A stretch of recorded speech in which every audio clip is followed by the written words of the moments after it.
বুদ্ধিজীবীগুলোকে যে প্রশ্ন করছি উত্তর নাই। আমি তাদেরকে প্রশ্ন করেছি, আজও করছি। পৃথিবীর সবগুলো গণতান্ত্রিক দেশই বলে তারা সেকুলার, ধর্মনিরপেক্ষ রাষ্ট্র। বিশ্বমান চিত্রে একটা রাষ্ট্র নাই যেটা ধর্মনিরপেক্ষ। পৃথিবীতে সবচেয়ে বড় গণতান্ত্রিক দেশ বলা হয় ভারতকে। ওরা ধর্মনিরপেক্ষ? যখন তখন মুসলমানকে হত্যা করছে, মুসলমানদের নাগরিকত্বকে কেড়ে নিচ্ছে, প্রাচীন মসজিদগুলোকে ভেঙে দিচ্ছে, খাজা মঈনুদ্দিন চিশতির মাজার শরীফের দিকে দৃষ্টি দিচ্ছে।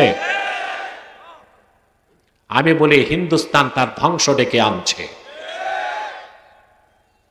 এটি কি ধর্মনিরপেক্ষতা? আমেরিকাকে বলা হয় দ্য মাদার অফ ডেমোক্রেসি, গণতন্ত্রের প্রসূতি আমেরিকা। ওইখানে কিরকম গণতন্ত্র? ওখানে সংবিধানে লেখা আছে নন খ্রিস্টিয়ান, কোন অখ্রিস্টান যুক্তরাষ্ট্রে প্রেসিডেন্ট হতে পারবে না। এটিকে ধর্মনিরপেক্ষতা? যুক্তরাষ্ট্রের সাংবিধানিক নিয়ম হচ্ছে প্রেসিডেন্ট যে হবে বাইবেলে হাত রেখে তাকে শপথ নিতে হবে। এটিকে ধর্মনিরপেক্ষতা? তাই পৃথিবীর কোথাও ধর্মনিরপেক্ষতা নাই। যেটা বলা হয় এটা হচ্ছে রাজনৈতিক ভণ্ডামি। নিরপেক্ষ বলতে কোনো মানুষ নাই। পীরও দুই প্রকার, রহমানি পীর, শয়তানি পীর। আপনারা শয়তানি পীরদের কাছে যাবেন না, রহমানি পীরদের কাছে যাবেন। জনপুর, ফুরফুরা, সতুরা এরা রহমানি পীর। এই দরবার মুস্তাফা মাহমুদ আল মাদানী রহমাতুল্লাহর হাতে গড়া সিলসিলা এটা। বাংলাদেশ স্বাধীন হবার আগে মুস্তাফা মাহমুদ আল মাদানী রহমাতুল্লাহ এই দেশের মানুষকে শিরক মুক্ত করার জন্য সংগ্রাম করেছেন। এবং আপনাদের আজকে বলে যায়, বাংলাদেশের কিংবদন্তি বক্তা আল্লামা দেলাওয়ার হোসেন সাইদি রহমতুল্লাহ সবচেয়ে বেশি বিপ্লবের দীক্ষা পেয়েছে মুস্তাফা মাহমুদ আল মাদানী রহমতুল্লাহর কাছ থেকে। উনি মুস্তাফা মাহমুদ আল মাদানী রহমতুল্লাহর খেদমত করছেন, তার দোয়া নিছেন, তার তাওয়াজ্জু পেয়েছেন। এটা এই পৃষ্ঠা বলতে পারবে।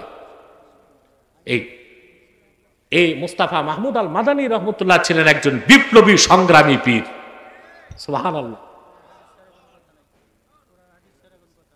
জি, সৈয়দ ছিলেন, আহলে বায়তের সন্তান ছিলেন। সুবহানাল্লাহ। আপনারা জানেন ওনার মৃত্যু কোথায় হয়েছে? বিক্রমপুর আব্দুল্লাহপুরে। আপনাদের বলে যাচ্ছি, আজ বিক্রমপুর আব্দুল্লাহপুরে ওয়াজ করতেছেন, দেশ স্বাধীন হয়ে গেছে। এক কুলাঙ্গার মুক্তিযোদ্ধা দাঁড়াইছে, দাঁড়ায় বললেন, আপনি দেশ স্বাধীনের আগে দেশ স্বাধীনের বিরোধিতা করেছিলেন। তিনি বললেন, যা আমার বিবেকে ভালো মনে হয়েছে তা বলছি। বলে, আপনার বক্তব্য প্রত্যাহার করুন। তিনি বলছেন, যা বলেছি তা প্রত্যাহার করব না। ওই কুলাঙ্গার মুক্তিযোদ্ধা প্রথম বুলেট গুলি করল, ওনার খাদেম সামনে চলে এসেছে, শহীদ হয়ে গেছে। দ্বিতীয় গুলি করছে, এলাকার চেয়ারম্যান সামনে আসছে, মারা গেছে। মুস্তাফা মাহমুদ মাদানী রহমতুল্লাহর সামনে দোনালা বন্দুক আছে, ওইটা উনি আর তুলতেছেন না, পাল্টা গুলি করতেছেন না। তৃতীয় জন যখন আসবে ওনার সামনে ওনাকে বাঁচাতে, উনি বলছে, না, আজকে আমার শাহাদাত নিশ্চিত। গুলি করছে, আর কোরআন কারীম সামনে ছিল, ফাসায়াকফিকাহুমুল্লাহু ওয়া হুয়াস সামিউল আলিম।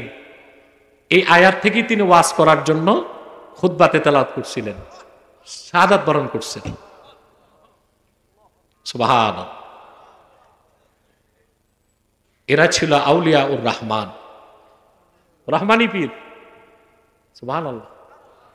তা আপনারা শয়তানি পীরের কাছে যাবেন? কথা বলে না, নামাজ নাই ওদের কাছে। পীর ধরতে হলে আগে দেখবেন তার ঈমান ঠিক কিনা, সুরত ঠিক কিনা, সিরাত ঠিক কিনা। তিরমিজি শরীফের শেষ ইবারত, ফানজুরু আম্মান তাখুজুনা দীনাকুম, যাদের কাছ থেকে দিন শিখবা আগে তাদেরকে দেখো তারা দিনদার কিনা, সুরত ঠিক কিনা, সিরাত ঠিক কিনা, আকীদা ঠিক কিনা, আমল ঠিক কিনা, পীর ধরতে এগুলো দেখবেন। কথা বলেন। ওই যে যেগুলোর কাছে শরীয়ত নাই কয় মারেফত, ওটা মারেফত না, ওটা মাইরের পথ। আস্তানার সামনেই তো লাল পতাকা, এটা হচ্ছে বিপদ সংকেত। এটা কি? তারপর ভিতরে ঢুকার পর দেখবেন একতারা দোতারা সেতারাই মারামারি। এর জন্য বলে এটা মারেফত না, এটা মাইরের পথ। কিসের পথ? নামাজিদের জন্য আমার একটা নসিহত থাকবে এখন, বেনামাজিদের জন্য একটা নসিহত।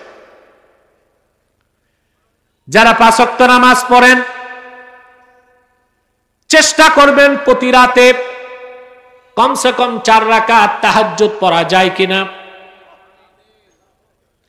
হাদিস সাক্ষ্য দেয় আল্লাহর মুমিন বান্দা যত বেশি তাহাজ্জুদে সেজদা করে তাআল্লুক মা আল্লাহ, আল্লাহর সাথে তার সম্পর্ক তত বাড়তে থাকে। বান্দা যখন তাহাজ্জুদের সেজদায় চলে যায় ওর মনে যত নেক ভাসনা কামনা আছে আমার আল্লাহ রাব্বুল আলামিন সব কবুল ও মঞ্জুর করে নিবে। নামাজীদেরকে আল্লাহ বেহেশত দিবেন। নামাজি যারা তাহাজ্জুদ পড়বে আল্লাহ বেহেশতে তাদেরকে খাস কামরা দিবেন। সুবহান। আল্লাহর হাবিব ইরশাদ করেছেন, খতিব তাবরিজি মেশকাতে রওয়ায়াত করেন, ইন্না ফিল জান্নাতি গুরাফা ইউরা যুহুরুহা মিন বুতুনিহা ওয়া বুতুনুহা মিন যুহুরিহা। আল্লাহর হাবিব বলেছেন জান্নাতের মধ্যে এমন কিছু কামরা আছে যে কামরাগুলোর ভিতর থেকে বাহির দেখা যায়, বাহির থেকে ভিতর দেখা যায়। ফাকামা আরাবিয়ুন ফাকালা লিমান হাযা ইয়া রাসূলুল্লাহ। এক বেদুইন সাহাবী দাঁড়িয়ে বললেন, ইয়া রাসূলুল্লাহ সাল্লাল্লাহু আলাইহি ওয়াসাল্লাম, বেহেশতের ভিতরের এই অনিন্দ সুন্দর অশ্রুতপূর্ব কামরাগুলো কার জন্যে?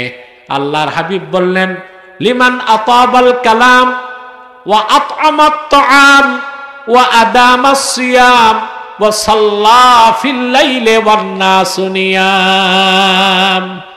আমার উম্মতের মধ্যে ফরজ ওয়াজিব আদায় করার পরে যেই উম্মত মুখের কথাকে পবিত্র করবে, সুবহানাল্লাহ, বেশি বেশি নফল রোজা রাখবে, মানুষকে খাওয়াবে, আর নামাজ পড়বে তখন মানুষেরা ঘুমায় থাকে যখন, এই 4টা কাজ যে করবে আল্লাহ তারে শুধু বেহেশত দিবেন না, বেহেশতের ভিতরে সে দামি কামরাগুলো আল্লাহ তারে দান করে দিবে।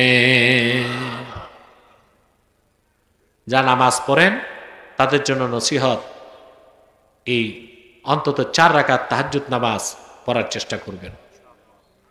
এবার যারা বেনামাজি তাদেরকে বলছি, বেনামাজি তোমারে ভাই বলতো আমার লজ্জা হয়। ঈমান আনার পর তুমি যদি নামাজ না পড়ো মুসলিম হিসেবে তোমার কোনো সিগনিফিকেশন নাই। তুমি বেনামাজি, তোমাকে আমরা কাফের বলতে পারি না, কিন্তু তুমি যে মুসলিম এটার প্রমাণও তুমি দিচ্ছ না। ঈমান আনার পর কোন ব্যক্তির মুসলিম পরিচয় দেবার প্রধান নিশানা হচ্ছে নামাজ। কি? বুখারী শরীফের হাদিস, আল্লাহর হাবিব ইরশাদ করেছেন, মান সাল্লা সালাতানা ওয়াস্তাকবালা কিবলাতানা ওয়া আকালা যাবিহাতানা ফাযালিকাল মুসলিম। ঈমান আনার পরে যে লোক আমাদের সালাত আদায় করলো, আমাদের কিবলাকে মানলো, আর আমাদের জবাইকৃত পশুর গোশত খেলো, সে লোকটা মুসলিম। তাহলে ঈমান আনার পরে মুসলিম পরিচয় দেবার জন্য প্রথম আমল কি? জোরে বলতে হবে। আমাদের দেশে অনেক সুন্নি নামদারি ভণ্ড আছে, নামাজ নাই, সুন্নি, আবার কি বলে আমরা খাঁটি সুন্নি। বেটা তোর নামাজ নাই, তুই তো মুসলমানই হস নাই, সুন্নি আর ওহাবি তো পরে। বলেন না? নামাজ বাদ দিয়া সুন্নি হওয়া যায়? এটা বিপাড়া না?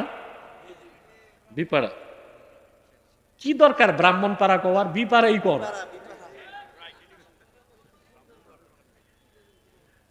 এই বিপাড়াতে বুড়িচঙে আর ওইদিকে আরেকটু গেলে ব্রাহ্মণ বাড়িয়ায় এই হক্কানি আল্লাহ বুজুর্গ পীরদের সিলসিলা আছে, কিন্তু ভণ্ড পীরের সংখ্যা অনেক বেশি।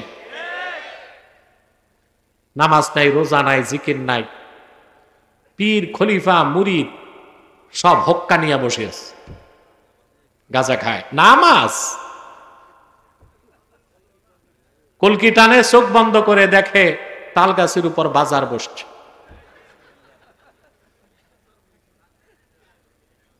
নামাজ নাই, জিকির আছে, জিকির শুরু হয় রাত 12টার পরে। একদিকে পুরুষ, একদিকে মহিলা, মাঝখানে পর্দা। খলিফা একটা হারামজাদা দোতারা নিয়ে টান দেয়, মনের পর্দা বড় পর্দা, বাইরের পর্দা সরাও, পর্দা সরে যায়। এরপর নারী পুরুষ লিভ টুগেদার, ফ্রি মিক্সিং। আহা, তারপর খলিফা দোতারা নিয়ে আরেকটা টান দেয়, মনের বাত্তি বড় বাত্তি, বাইরের বাত্তি মারো লাত্তি। নাই, শুরু হয় জানাবে বিচার। এটা পিরালি নয়, পিরালের নামে ভণ্ডামি ছাড়া আর কিচ্ছু নয়। আপনি এইরকম পীরে সুন্নি বললে আপনার মিয়া দৌড়া লাগাইতে হবে। ওটা সুন্নি না, ওটা বেদাতি, মুশরিক, বাতিল, ওলি, জি, আউলিয়া ও শয়তান, শয়তানের ওলি। যে ব্যক্তি বেঈমান, কাফের, মুশরিক, তার অন্তর মৃত। যে ব্যক্তি ইমানদার নেককার, তার অন্তর জিন্দা এবং সুস্থ। আর যে লোকগুলো ইমানদার কিন্তু গুনাহগার, তাদের অন্তরগুলো জিন্দা কিন্তু অসুস্থ। আমাদের অন্তর কোন প্রকার? অসুস্থ, মৃত না। কাফেরের অন্তর মৃত, ইমানদার নেককারের অন্তর জীবিত এবং সুস্থ। আর আমাদের অধিকাংশ মুসলমানেরটা জীবিত তবে অসুস্থ। এজন্য ওয়াজ মাহফিলও ভালো লাগে, আবার বাউল গানও ভালো লাগে। মসজিদও যায়, আবার কনসার্টেও যায়, মাহফিলও আসে, বৈশাখী মেলাতেও যায়। কারণ আমাদের অন্তর কি? তো অন্তরের যে রোগ, আমাদের অসুস্থ না? হার্টের ডিজিজের জন্য মানুষ কার্ডিওলজিস্টের কাছে যায়, ডাক্তার। তা আমি অন্তরের যে রোগের কথা বলছি, পৃথিবীর সব হার্ট স্পেশালিস্ট এক জায়গায় আনলেও আপনার একটা ওষুধ দিতে পারবে না। হার্টের এই রোগের ঔষধের জন্য যেতে হবে আল্লাহ আল্লাহ বুজুর্গ মানুষের কাছে। বিশ্ববরণ্য সুফি সাধক ইব্রাহিম খাওয়াস রাহমাতুল্লাহ বলেছেন, দাওয়াউল কুলুবে খামসা। মানুষের অন্তরে যদি অসুস্থ হয়, রোগ মুক্ত করার জন্য 5টা ঔষধ মাত্র। তার প্রথমটাই হলো তিলাওয়াতুল কোরআনি বিত্তাদাব্বুর, চিন্তা করে গবেষণা করে কোরআন তেলাওয়াত করা। মুমিন যত বেশি চিন্তা গবেষণা করে আল্লাহর কোরআন পড়বে, তার অন্তর রোগ মুক্ত হবে, নূর পয়দা হবে, এক সময় হৃদয়টা নূরের টুকরায় পরিণত হয়ে যাবে। এখন আপনারা যদি অন্তরের ঔষধ খুঁজতে মাদ্রাসায় পড়তে যান, এই বয়স আছে, তারা যেখানে আল্লাহর কোরআনের ব্যাখ্যা হয়, মুদারাসাতুল কোরআন যেখানে হয়, তাফসীরুল কোরআন যেখানে হয়, ওখানে বসলেও অন্তর পবিত্র হয়, রোগ মুক্ত হয়। 60 সালার দরবার শরীফ ওই ব্যবস্থাটা করছে। কথা বলেন, 1 ঘন্টার জন্য না 1 রাতের জন্য? আলহামদুলিল্লাহ। এতে আপনারা খুশি না বেজার? বেজার শুধু শয়তান, শয়তানও বেজার, শয়তানের চেলা চামুন্ডারও বেজার। অবশ্য এখন শয়তানের চেলা চামুন্ডা কিছু কমছে, সেজন্যই তার মাহফিলে বাধা নাই। আগে বাধা দিত, বাউল গানে বাধা ছিল না, ভাটিয়ালা গানে বাধা ছিল না, বৈশাখী মেলা 31 নাইট ডিজে পার্টিতে অনুমতি লাগতো না। তাফসীরুল কোরআন নাম শুনলে ওদের কলিজায় আগুন জ্বলতো। শর্ত দিত 34টা। কতটা? 34টা শর্ত দিত। তারপরে ভাবতো যে এত বিরক্ত করলে রাগ করে মানুষ মাহফিল করা ছেড়ে দিবে, কিন্তু ওরা জানতো না এই দেশের মানুষ আল্লাহর কোরআনের জন্য বুকের রক্ত ঢালতে জানে। শর্ত 34টা, আর কি আসে যায়। আজ কোরআনপন্থীরাই আছে আর কোরআনের শত্রুরা নাই। গোষ্ঠী সুদ্ধা দেশ ছাড়ছে, বলেন না আলহামদুলিল্লাহ। আল্লাহ রাব্বুল আলামিন কোরআন কারীমে সুস্পষ্ট বার্তা দিয়েছেন, একমাত্র পরকালে মুক্তি পাবে, নাজাত পাবে, সফল হবে তারাই যারা ঈমান এনে মুমিন হবে। আল্লাহ পাক বলেন, কদ আফলাহাল মুমিনুন, নিশ্চিত সফলতা লাভ করেছে মুমিনগণ। অন্যত্র তিনি বলেন, কদ আফলাহা মান তাযাক্কা ওয়া যাকারা ইসমা রাব্বিহি ফাসাল্লা, নিশ্চিত সফলতা লাভ করছে সেই কদ আফলাহা মান তাযাক্কা, আয় তাহহারা কলবাহু মিনাশ শিরকি ওয়াল কুফরি ওয়াদ দানাস, যে তার হৃদয়কে পবিত্র করলো শিরক থেকে, কুফর থেকে, বাতিল আকীদা থেকে। অর্থাৎ সফলতা শুধু মুমিনের জন্য, সফলতা শুধুই ঈমানের পথে, বলেন সুবহানাল্লাহ। যার ঈমান নাই সে কোনোদিন সফল হতে পারে না। টাকা আছে, পয়সা আছে, জনসমর্থন আছে, বিত্ত বৈভব আছে, সম্পদের প্রাচুর্য আছে, ডিগ্রি আছে, স্লোগান আছে, সুনাম আছে, ঈমান নাই যার, আল্লাহর কাছে তার 2 পয়সার মূল্য নাই। আছে? তার চেয়ে ক্ষতিগ্রস্ত কেউ।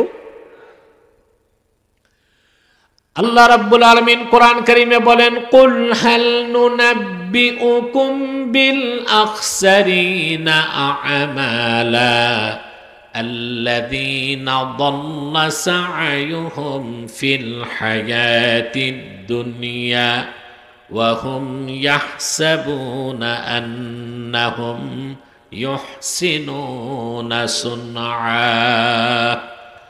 আল্লাহ রাব্বুল আলামিন বলেন, প্রিয় হাবিব মুহাম্মদ সাল্লাল্লাহু আলাইহি ওয়াসাল্লাম, আপনি বলুন মানব জাতিকে, আমি কি তোমাদেরকে বলবো না সবচেয়ে ক্ষতিগ্রস্ত এই আকাশের নিচে কারা? যারা ঈমানের দৌলত থেকে বঞ্চিত, তাদের সমস্ত চেষ্টা প্রচেষ্টা ব্যয় করলো দুনিয়ার পিছনে, জীবনটা পণ্ড করে দিল, অথচ তারা তাদের কাজগুলোকে খুব ভালো মনে করে, কিন্তু ঈমান নাই। আল্লাহ বলেন, এই আকাশের নিচে তাদের চেয়ে ক্ষতিগ্রস্ত আর কেউ নাই। অতএব আপনি যদি মুমিন হতে চান, খাঁটি ঈমানদার হতে চান, সফলতা চান, প্রথম আপনার লাগবে ঈমান। এখন ঈমান অর্থ কি? কি কি বিশ্বাস? সারা রাত পার হবে। কি কি বিশ্বাস যদি বলতে থাকি, রাত পার হবে না? আমার কাছে একজন ব্যক্তির সংজ্ঞা আছে, এটা দিলে 30 সেকেন্ড লাগে। বলবো? সে মহান ব্যক্তি ইমাম আজম আবু হানিফা রাহমাতুল্লাহ। ঈমানের ব্যাখ্যায় তিনি বলেন, আল ঈমানু হুয়া মুজাররাদু তাসদীকি রাসূলিল্লাহ, শুধু আল্লাহর রাসূল মুহাম্মদ সাল্লাল্লাহু আলাইহি ওয়াসাল্লামের রিসালাতকে মনে প্রাণে বিশ্বাস করার নাম হলো ঈমান। সুবহানাল্লাহ। আর সংজ্ঞা লাগে? 30 সেকেন্ড লাগছে? ইমাম আজম আবার ব্যাখ্যা করে দিয়েছেন। সেটা কিভাবে? বিমা জাআ বিহি মুহাম্মাদুন সাল্লাল্লাহু আলাইহি ওয়াসাল্লাম উলিমা যারুরাতান। আল্লাহর আখির নবী, নবীগণের মাথার তাজ আমার নূর নবীজি মুহাম্মদ মুস্তাফা সাল্লাল্লাহু আলাইহি ওয়াসাল্লাম আল্লাহর পক্ষ থেকে যা কিছু এনেছেন, যা কিছু বলেছেন হাদিস, যা কিছু নীতি নির্ধারণ করেছেন সুন্নাহ, সেই কোরআন, সেই হাদিস, সেই সুন্নাহ বিনা প্রশ্নে চোখ বন্ধ করে বিশ্বাস করার নাম হলো ঈমান। বাংলাদেশে একটা ফেরকা বের হয়েছে, আহলে কোরআন। আহলে হাদিস না, ওটা আহলে হাদিস চেয়ে জঘন্য, আহলে কোরআন। এরা শুধু কোরআন বিশ্বাস করে, হাদিস বিশ্বাস করে না। এগুলার একটা ঠাকুর আছে, এটারে ধরছিলাম আমি 2 বছর আগে, মনে আছে? এটা বাংলাদেশের বড় বড় আলেমকে যে এসে অপমান করছে, ফোন করে আমি আসতেছি। আমাদের দেশে আলেমরা কিন্তু আসলে সহজ সরল, আসেন, ও ভিডিও নিয়ে যায়, মুহূর্তের মধ্যে আলেমদেরকে প্রশ্ন করে ভিডিও করে ছেড়ে দিত যে আমার কাছে অমুক আলেম হেরে গেছে। আমি নাম বলবো না, টপ ক্লাসের হাটহাজারি গেছে, যাত্রাবাড়ি গেছে, অনেক স্কলার শেখদের কাছে গেছে, এইভাবে অপমান করছে। আমাকে আসতে চেয়েছে আমার কাছে, আমি বলছি আসুক, আমার সাথে বাহাস করবে। আমি বলেছি যারা হাদিস অস্বীকার করে তারা মুসলমান না, কাফের। ও বলছে আমার কাছে আসবে, আব্বাসী মঞ্জিলে আসবে। আমি চিন্তা করলাম যে কাফের মুশরিক নাস্তিকরা আমার নাম শুনলে ভয় পায়, অনলাইনে বসতে চায় না আমার সাথে, ও অফলাইনে কেন আসবে? পরে দেখলাম আসল ঘটনা। ক্যান্টনমেন্টে যে নারায়ণগঞ্জের পুলিশ সুপারকে ফোন দিছে, ফোর্স নিছে 12 জন পুলিশ।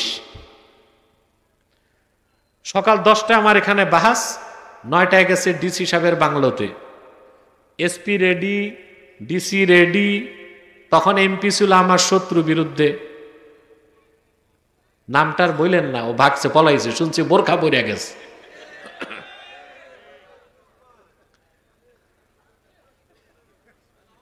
আসছে আমার কাছে। আপনার ভিডিওটা দেখছেন না? মাত্র 22 মিনিটের মাথায় নাকে খত দিয়া মস্তক নত করে বের হয়ে গেছে। কত জঘন্য তাদের কথা। তারা বলে বুখারী মুসলিম সহ সব হাদিস জাল, অথচ রাসূলুল্লাহর একটা সহিহ হাদিস যে অস্বীকার করবে সে কি কাফের। কি রকম সহিহ হাদিস? প্রশ্ন আছে। উলামায়ে আরব সবাই একমত, এটা ইজমায়ে উম্মত। মান আনকারা হাদিসান সহিহাম মিন আহাদিসি রাসূলিল্লাহ সাল্লাল্লাহু আলাইহি ওয়াসাল্লাম قد ثبتت صحته عند المحدثين بالاتفاق فهو كافر। আল্লাহর রাসূলের একটা সহিহ হাদিস যেটা সকল মুহাদ্দিসদের নিকট সহিহ, ওইরকম একটা সহিহ হাদিসকে যে অস্বীকার করবে সে কি? তাহলে আহলে কোরআন দাবিদার, এরা আহলে কোরআন নয়, আহলে শয়তান। বাংলাদেশের মানুষকে সুকৌশলে বেঈমান বানাবার ঠিকাদারি নিছে ইহুদিদের কাছ থেকে। পীরে কামেল আল্লামা মাওলানা আব্দুল আলিম রাহিমাহুল্লাহ কর্তৃক প্রতিষ্ঠিত 59তম বার্ষিক ওয়াজ ও ইসালে সওয়াব মাহফিলের সম্মানিত সভাপতি আলহাজ মাওলানা মুসলিহুদ্দিন আহমদ পীর সাহাব, বারাকাল্লাহু ফি উমরি। হাজারাত উলামায়ে কেরাম, তুলাবায়ে এজাম, শীতের প্রচণ্ড প্রকোপতাকে উপেক্ষা করে যারা আজকের মহতী মাহফিলে ছুটে এসেছেন দিক দিগন্ত থেকে, স্বেচ্ছায় সানন্দে স্বতঃস্ফূর্তভাবে মনের আনন্দে শুধুমাত্র কোরআনুল কারীমের দুর্বার টানে প্রবল আকর্ষণে, তাদের সকলকে আমার পক্ষ থেকে হৃদয় নিংড়ানো ভালোবাসা, শুভেচ্ছা এবং অভিনন্দন জ্ঞাপন করছি। সবটুকুন শুকরিয়া আল্লাহ সুবহানাহু ওয়া তাআলার জন্যে, যিনি আজকের মুতাবাররাক মাহফিলে আমাদেরকে আসার ও বসার তৌফিক মেহেরবানি করে ভিক্ষা দান করেছেন। সেজন্য আসুন আমরা সকলে একবার অবনত চিত্তে হৃদয়ের আবেগ অনুভূতি উজাড় করে সমবেত কণ্ঠে রাতের নীরবতা নিস্তব্ধতা ভঙ্গ করে সিংহের মতো গর্জন করে একবার বলি আলহামদুলিল্লাহ। অগণিত অসংখ্য দরুদ ও সালাম আল্লাহর সৃষ্টির প্রধান আকর্ষণ, বিশ্বসভার সভাপতি, সকল নবী রাসূলগণের মাথার তাজ, শামসুল হিদায়াত, বদরুদ্দুজা, সৈয়দুস সাকালাইন, ইমামুল মুরসালিন, খাতামুন নবিয়্যিন অল মুরসালিন, আফতাবে নবুয়ত, শাহনশাহে রিসালত, সরকারে দো জাহাঁ, সুলতানুল মদিনা, নবিউল আম্বিয়া, হুজুরে আকরম, নূরে মুজস্সম, নূরুন আলা নূর, সৈয়দিনা হাবিবিনা শফিঈনা মাওলানা মুহাম্মদ সাল্লাল্লাহু আলাইহি ওয়াসাল্লামের উপর আল্লাহ তাবারাকা ওয়া তাআলা, যাকে আজ থেকে প্রায় ১৫০০ বছর আগে প্রেরণ করেছেন সর্বশ্রেষ্ঠ ও সর্বশেষ নবী ও রাসূল হিসেবে, যার পরে আজ পর্যন্ত পৃথিবীতে অবশ্যই কোনো প্রকার নবী কিংবা রাসূল অবশ্যই আসে নাই, অবশ্যই এখনো নাই, অবশ্যই কিয়ামত পর্যন্ত আসবে না। সম্মানিত সুধী, আমি দুঃখিত অনেক বিলম্বে এসেছি। মূলত আমার আজকে প্রোগ্রাম ছিল দিনে কসবাতে, কিন্তু আকাশে কুয়াশা থাকার কারণে ফ্লাইট ক্যান্সেল হয়েছে। আমি দিনে মাহফিলটা আসতে পারিনি। কথা ছিল বিকেলে এসে আপনাদের এখানে নামবো, ৮টায় বসবো, তো দিনের প্রোগ্রামটা করতে পারিনি কুয়াশার কারণে। লো ভিজিবিলিটিতে অনুমতি দেয় না হেলিকপ্টার উঠার, আমি আসতে পারি নাই। তো রাতে নারায়ণগঞ্জ থেকে আসতে আসতে অনেক দেরি হয়েছে। আবার আপনাদের এই পথে প্রচণ্ড কুয়াশা, এখানেও দেরি হয়েছে। আপনারা অবশ্যই কষ্ট পেয়েছেন, কিন্তু আমার বিশ্বাস কষ্টের বিনিময়ে সওয়াবটাও পেয়েছেন। আলহামদুলিল্লাহ। আপনারা যারা এখানে এসেছেন, আসার পেছনে পার্থিব জাগতিক সামাজিক রাজনৈতিক কোনো স্বার্থ আছে? আমরা এসেছি শুধুমাত্র আল্লাহ তার হাবিবের রেজামান্দি হাসিল করতে, ইহকালীন কল্যাণ এবং পরকালীন মুক্তির পাথেয় অর্জন করতে, ঠিক না? আল্লাহওয়ালা আরিফুনগণ বলেন, গেজা খাদ্য দুই প্রকার। আম্মাল গেজাউ ফাহুয়া নাওআন, গেজাউন তাকুমু বিহিল আবদান ওয়া গেজাউন তাকুমু বিহিল আরওয়াহ। এক প্রকার খাদ্য যা খেলে মানুষ বেঁচে থাকে, দেহ ঠিক থাকে, না খেলে ক্ষুধা লাগে, দেরি করলে মরে যায়। ওয়া গেজাউন তাকুমু বিহিল আরওয়াহ, আরেক প্রকার খোরাক আছে যা গ্রহণ করলে রুহুটা শক্তিশালী হয়। কয় প্রকার খাদ্য? গিজাউন তাকুমু বিহিল আবদান, গিজাউন তাকুমু বিহিল আরওয়াহ। মানুষের দেহটাকে আল্লাহ রাব্বুল আলামিন মাটির সারনির্যাস থেকে তৈরি করেছেন, সেজন্য দেহের সব খাদ্য আসে মাটি থেকেই। চাল ডাল গম শাক সবজি ফল ফলাদি সব মাটি থেকেই আসে। অপরদিকে রুহুটা এসেছে আসমান থেকে, আল্লাহর কাছ থেকে।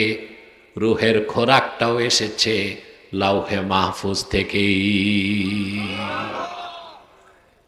সুবহানাল্লাহ। দেহটা মাটি থেকে, খাদ্যটাও, রুহটা আকাশ থেকে। গেজায় রুহ এটাও এসেছে আকাশ থেকে। সুবহানাল্লাহ বলবেন না? যে ব্যক্তি বেঈমান, কাফের মুশরিক, তার অন্তর মৃত। যে ব্যক্তি ঈমানদার নেককার, তার অন্তর জিন্দা এবং সুস্থ। আর যে লোকগুলো ঈমানদার কিন্তু গুনাহগার, তাদের অন্তরগুলো জিন্দা কিন্তু অসুস্থ। আমাদের অন্তর কোন প্রকার? অসুস্থ, মৃত না। কাফেরের অন্তর মৃত, ঈমানদার নেককারের অন্তর জীবিত এবং সুস্থ। আর আমাদের অধিকাংশ মুসলমানেরটা জীবিত তবে অসুস্থ। এজন্য ওয়াজ মাহফিলও ভালো লাগে, আবার বাউল গানও ভালো লাগে। মসজিদও যায়, আবার কনসার্টেও যায়, মাহফিলও আসে, বৈশাখী মেলাতেও যায়। কারণ আমাদের অন্তর কি? পিছনে হইচই কেন? আওয়াজগুলো বন্ধ করা যায় না? খাওয়া দাওয়ার ব্যবস্থা আছে নাকি? এই কিছু বাঙালি আছে শুধু খাইতে আস। এগুলোর মুখে সুপারগুলো দিয়া কষ্টিপ লাগা দাও, আমি নামলে খাবার দিবা। এটি বেশি না, 2-4টা আসে। এগুলোর নফসে খাওয়ামা, খাবার ছাড়া কিচ্ছু বুঝে না। কিন্তু 2-4টার কারণে ডিস্টার্ব হয় হাজার হাজার মানুষের। কোনো ডিস্টার্ব চলবে না। প্রিয় ভাইরা, তো অন্তরের যে রোগ আমাদের অসুস্থ না? হার্টের ডিজিজের জন্য মানুষ কার্ডিওলজিস্টের কাছে যায়, ডাক্তার। তা আমি অন্তরের যে রোগের কথা বলছি, পৃথিবীর সব হার্ট স্পেশালিস্ট এক জায়গায় আনলেও আপনার একটা ওষুধ দিতে পারবে না। হার্টের এই রোগের ঔষধের জন্য যেতে হবে আল্লাহওয়ালা বুজুর্গ মানুষের কাছে। বিশ্ববরণ্য সুফি সাধক ইব্রাহিম খাওয়াস রাহমাতুল্লাহ বলেছেন, দাওয়াউল কুলুবে খামসা। মানুষের অন্তরে যদি অসুস্থ হয়, রোগ মুক্ত করার জন্য 5টা ঔষধ মাত্র। তার প্রথমটাই হলো তিলাওয়াতুল কোরআনি বিত্তাদাব্বুর, চিন্তা করে গবেষণা করে কোরআন তেলাওয়াত করা। মুমিন যত বেশি চিন্তা গবেষণা করে আল্লাহর কোরআন পড়বে, তার অন্তর রোগ মুক্ত হবে, নূর পয়দা হবে। এক সময় হৃদয়টা নূরের টুকরায় পরিণত হয়ে যাবে। এখন আপনারা যদি অন্তরের ঔষধ খুঁজতে মাদ্রাসায় পড়তে যান, এই বয়স আছে, তারা যেখানে আল্লাহর কোরআনের ব্যাখ্যা হয়, মুদারাসাতুল কোরআন যেখানে হয়, তাফসীরুল কোরআন যেখানে হয়, ওখানে বসলেও অন্তর পবিত্র হয়, রোগ মুক্ত হয়। 60 সালার দরবার শরীফ ওই ব্যবস্থাটা করছে। কথা বলেন, 1 ঘন্টার জন্য না, 1 রাতের জন্য। আলহামদুলিল্লাহ। এতে আপনারা খুশি না বেজার? বেজার শুধু শয়তান। শয়তানও বেজার, শয়তানের চেলা চামুন্ডারও বেজার। অবশ্য এখন শয়তানের চেলা চামুন্ডা কিছু কমছে, সেজন্যই তার মাহফিলে বাধা নাই। আগে বাধা দিত, বাউল গানে বাধা ছিল না, ভাটিয়া লাগানো বাধা ছিল না, বৈশাখী মেলা 31 নাইট ডিজে পার্টিতে অনুমতি লাগতো না, তাফসিরুল কোরআন নাম শুনলে ওদের কলিজায় আগুন জ্বলতো। শর্ত দিত 34টা। কতটা? 34টা শর্ত দিত। তারপরে ভাবতো যে এত বিরক্ত করলে রাগ করে মানুষ মাহফিল করা ছেড়ে দিবে, কিন্তু ওরা জানতো না এই দেশের মানুষ আল্লাহর কোরআনের জন্য বুকের রক্ত ঢালতে জানে। শর্ত 34টা, আর কি আসে যায়। আজ কোরআনপন্থীরাই আছে আর কোরআনের শত্রুরা নাই, গোষ্ঠী সুদ্ধা দেশ ছাড়ছে। বলেন না আলহামদুলিল্লাহ। তো শয়তান বেজার, তার চেলা চামুন্ডারাও বেজার। মাহফিল তো শুনবে সারা রাত, আমি তো থাকবো 1 ঘন্টা, আমি একটা মুনাজাত করে যাব, এর আগে একটা লোক উঠবেন না। শয়তান ওয়াসওয়াসা দিতে পারবে না তো। আমরা নেক নিয়ত করতে পারি?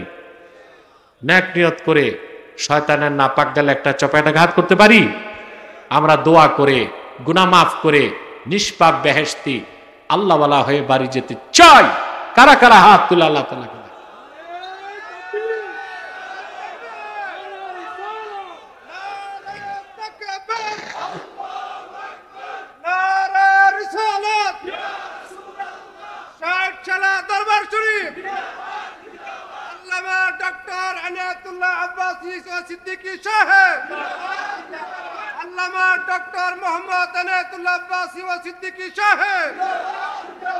আল্লাহ কবুল করুক, আল্লাহ মঞ্জুর করুক। আজকে আমি সূরা বাকারার শুরু থেকে কয়েকটা আয়াত তেলাওয়াত করেছি। বলুন তো কোন সূরা? কোরআন শরীফের সবচেয়ে বড় সূরার নাম কি? এই সূরাটির ব্যাখ্যা, তাৎপর্য, বিশ্লেষণ কত ব্যাপক, একটা তথ্য থেকেই তা বোঝা যায়।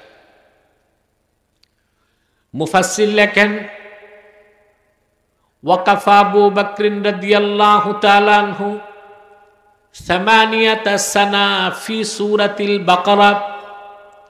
হযরত আবু বকর সিদ্দিক রাদিয়াল্লাহু তাআলা আনহুর সূরা বাকারাটা বুঝতে 8 বছর সময় লেগেছে। সুবহানাল্লাহ বলবেন না? কত বছর? সিদ্দিক আকবরের। আর আমাদের দেশে মৌলবী হয় 8 বছরে, ঠিক না? আর সিদ্দিক আকবরের শুধু সূরা বাকারা বুঝতে লেগেছে 8 বছর। এটা একটা প্রশ্ন না? কারণ আছে। আল্লামা ইবনে কাসির তাফসীর ইবনে কাসিরের মধ্যে লেখেন, আল্লাহর হাবিবের সাহাবীদের অভ্যাস ছিল, আল্লাহর হাবিবের নূরের জবান থেকে তারা 10টা আয়াত শুনে মুখস্থ করতেন, 10 আয়াতের ব্যাখ্যা শিখতেন, 10 আয়াতের আমল শুরু করলে পরবর্তী 10 আয়াত শুরু করতেন। সুবহানাল্লাহ বলেন। এভাবে সিদ্দিক আকবরের সূরা বাকারাটা হৃদয়ঙ্গম করতে লেগেছে 8 বছর সময়। সূরাটির শুরুতে আল্লাহ তাআলা মানব জাতিকে 3টা ভাগ করছেন। কয়টা ভাগ? 3টা শ্রেণী করছেন।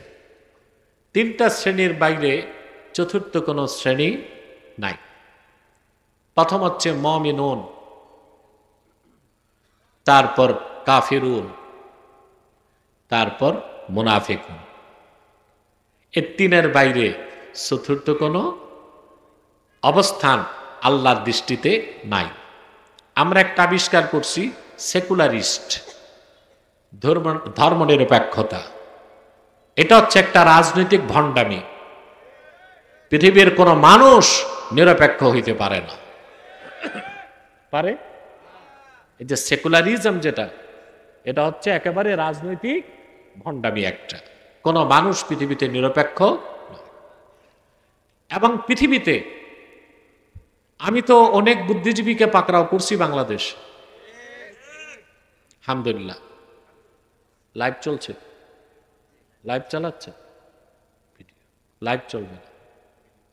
লাইভ করলে শয়তানরা ব্ল্যাক ম্যাজিক করে, বুঝলেন না? কিছু বদমাইশ আছে তো, লাইভে দেখে ব্ল্যাক ম্যাজিক করে। ভণ্ড পীরেরা বেশি করে এই কাজ আমাকে, ওটা সমস্যা। এটা হোক, ভিডিও হোক, সমস্যা নেই। বুদ্ধিজীবীগুলোকে যে প্রশ্ন করছি, উত্তর নাই।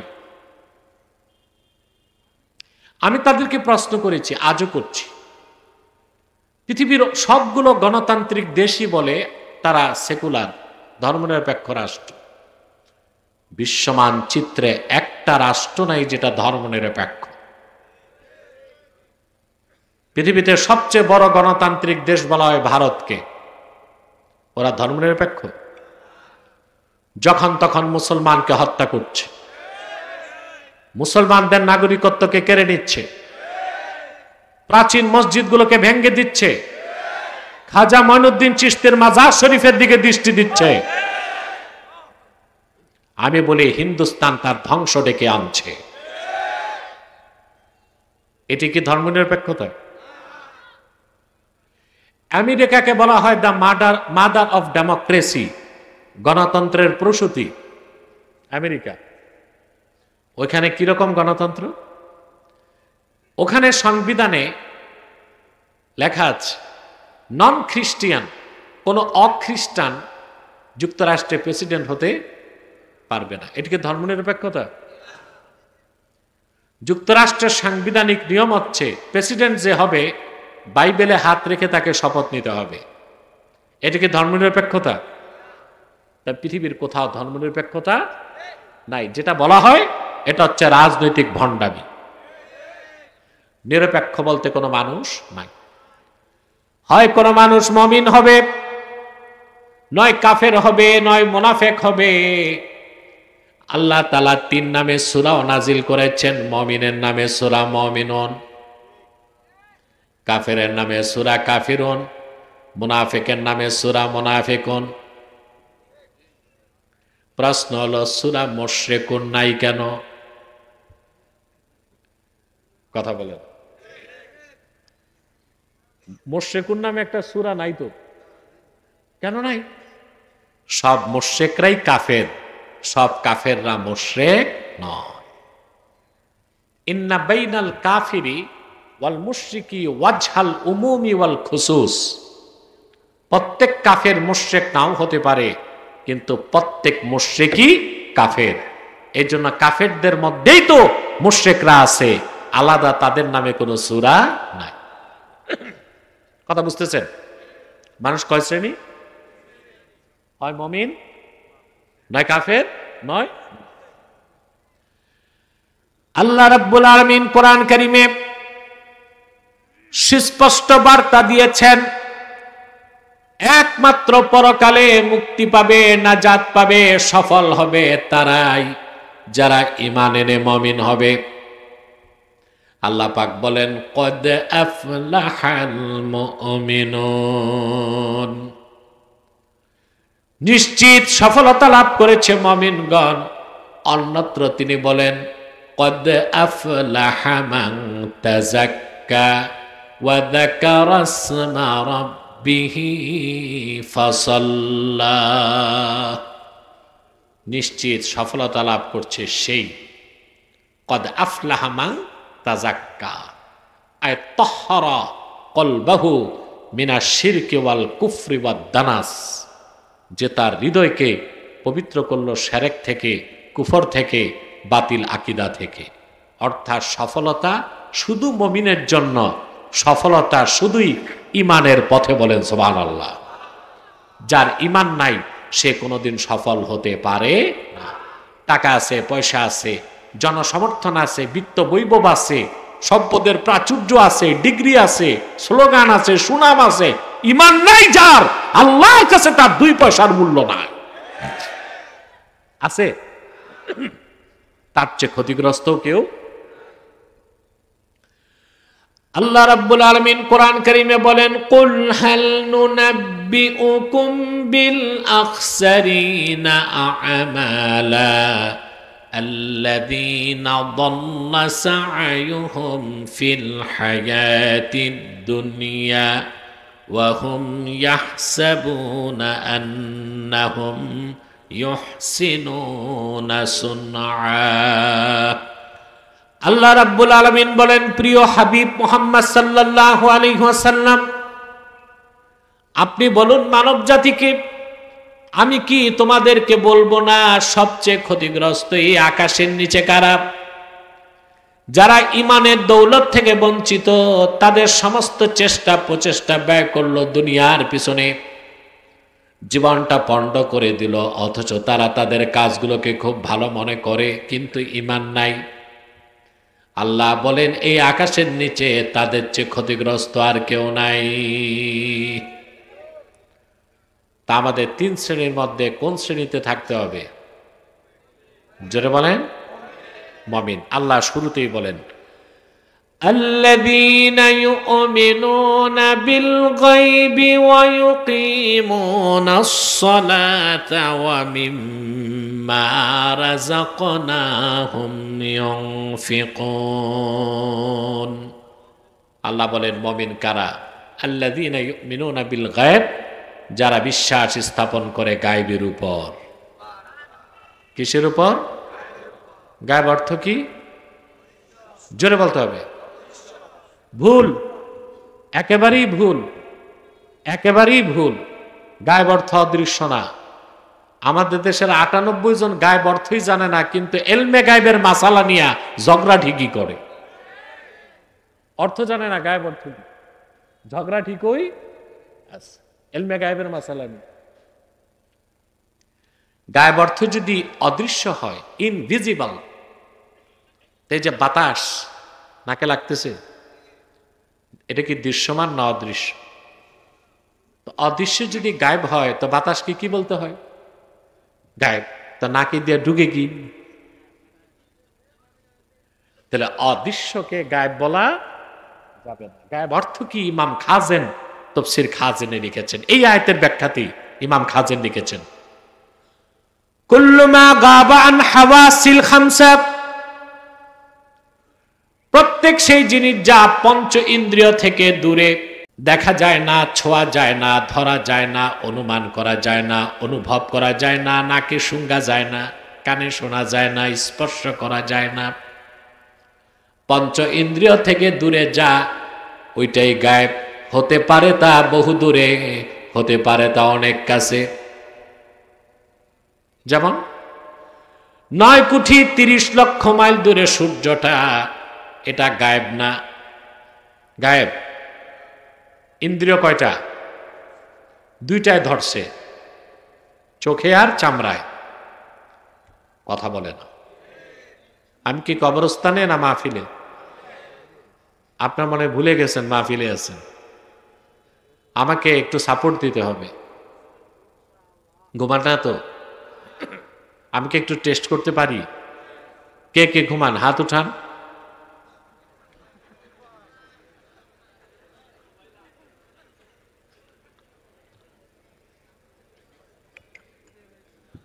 মনোযোগ দিয়ে শুনতেছেন তো?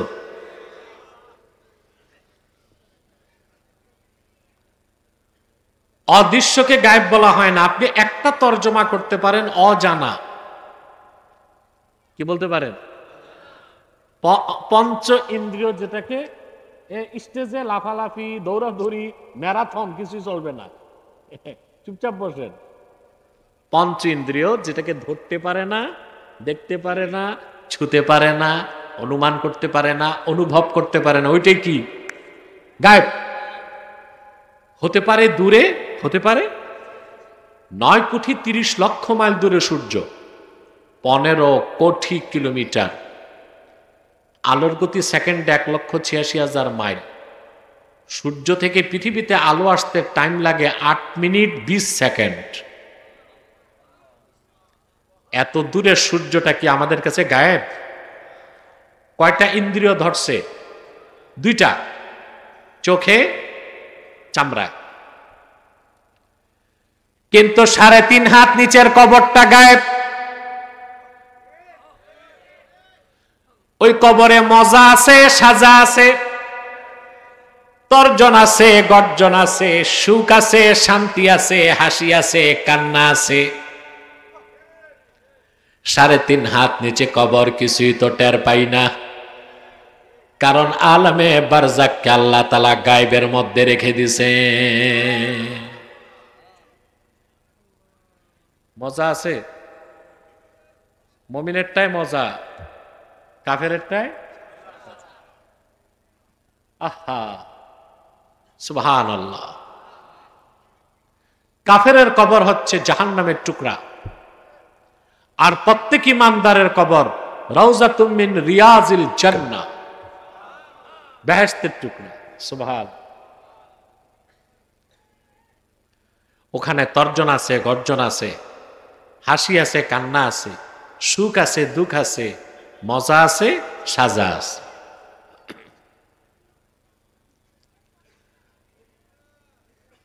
আল্লাহর হাবিব ইরশাদ করেছেন, হাদিসটি বাইহাকি রওয়ায়াত করেছেন,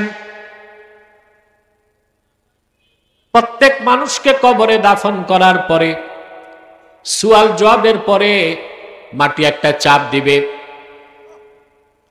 ডান দিকের হাড় হাড্ডিগুলো বাম দিকে চলে যাবে, বাম দিকের হাড় হাড্ডি ডান দিকে চলে যাবে। বনি আদম এমন জোরে চিৎকার দিবে ব্যথায়, রাসূলুল্লাহ সাল্লাল্লাহু আলাইহি ওয়াসাল্লাম বলেছেন, দুনিয়ার পশ্চিম থেকে পূবে তার আওয়াজ চলে যাবে, কেউ শুনবে না, সবাই শুনে, শুধু শুনে না ইল্লা সাকালাইন, জিন আর মানুষ। কবরে এত জোরে বান্দা চিৎকার দেয়, পশ্চিম থেকে পূবে আওয়াজ চলে যায়, আমরা শুনতে, জিন শুনতে, পশুরা শোনে, পশুরা। এখন কোন নাস্তিক, অ্যাথিস্ট আছে না দেশে? মনে রাখবেন, 2 পাতা বিজ্ঞান যেগুলো পড়ে এগুলোই নাস্তিক হয়। এসব বাদেংমা ভার্সিটিতে যায়, টিএসসিতে বসে গাঞ্জা খায়, নকল করে, পিস্তলবাজি করে, এরা 2 পাতা বিজ্ঞান পড়ে নাস্তিক হয়। আর যারা পুরা বিজ্ঞান পড়ে, আমার আল্লাহর কুদরতের সামনে তাদের মস্তক নত হয়ে যায়, ঠিক না? এখন কোন নাস্তিক আমাকে বলতে পারে, এত জোরে কবরবাসী চিৎকার দেয়, দুনিয়ার পশ্চিম থেকে পূবে চলে যায়, তো মানুষ শুনবে না কেন? বলতে পারে এটা তো নন সায়েন্টিফিক স্টেটমেন্ট, অবৈজ্ঞানিক কথা না, এটাই বৈজ্ঞানিক কথা। কোরআন হাদিসের সামনে 1500 বছর পরে বিজ্ঞান তার মস্তক নত করে দিয়েছে। পদার্থ বিজ্ঞান বলে যে কোন শব্দের কম্পন যদি সেকেন্ডে 20-এর কম হয়, সেই ক্ষীণ আওয়াজ মানুষ শুনবে না। আর কোন শব্দের কম্পন যদি সেকেন্ডে 20,000-এর বেশি হয়, ওই তীব্র আওয়াজটা মানুষ শুনবে না। আওয়াজ পাইছেন? কথা বলেন। আমি পদার্থে আঘাত করছি, এটা বাতাসে কম্পন সৃষ্টি করছে, শব্দটা বাতাসে ভাসতে ভাসতে আপনার কানে গেছে। তো বিজ্ঞান বলে কোন পদার্থের কম্পন যদি সেকেন্ডে 20-এর কম হয়, ওটা মানুষ শোনে না। এজন্য কানের গোড়ায় পিঁপড়া হাঁটে, ওর পাওয়ের আওয়াজ পান, ওইটারও কম্পন আছে, কিন্তু সেকেন্ডে 20-এর কম। সুবহানাল্লাহ।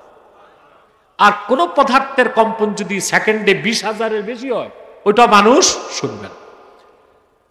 কবরে মানুষটা যে চিৎকার দেয়, তার কম্পন তো সেকেন্ডে 20 কোটিরও বেশি, মানুষ শুনবে না। এটাই যৌক্তিক, এটাই সায়েন্টিফিক, এটাই বিবেকের দাবি। সুবহানাল্লাহ। এই জন্য বলছি, 2 পাতা বিজ্ঞান পড়লে নাস্তিক হয়, আর পুরা বিজ্ঞান পড়লে কোরআন হাদিসের সামনে মস্তকটা নত হয়। বলেন সুবহানাল্লাহ। প্রত্যেককেই, শুধুমাত্র আল্লাহর ওলি যারা, আউলিয়াউর রহমান, শুহাদা, তাদেরকে মাটি চাপ দিবে না, মুমিনদেরকে চাপ দিবে। এই কথা শুনে আম্মাজান আয়েশা রাদিয়াল্লাহু তাআলা আনহা কান্না করতে লাগছেন, নিজের জন্য না, সন্তানদের জন্য। আমরা আম্মাজান আয়েশার সন্তান না? সুবহানাল্লাহ। আম্মাজান খাদিজার সন্তান না?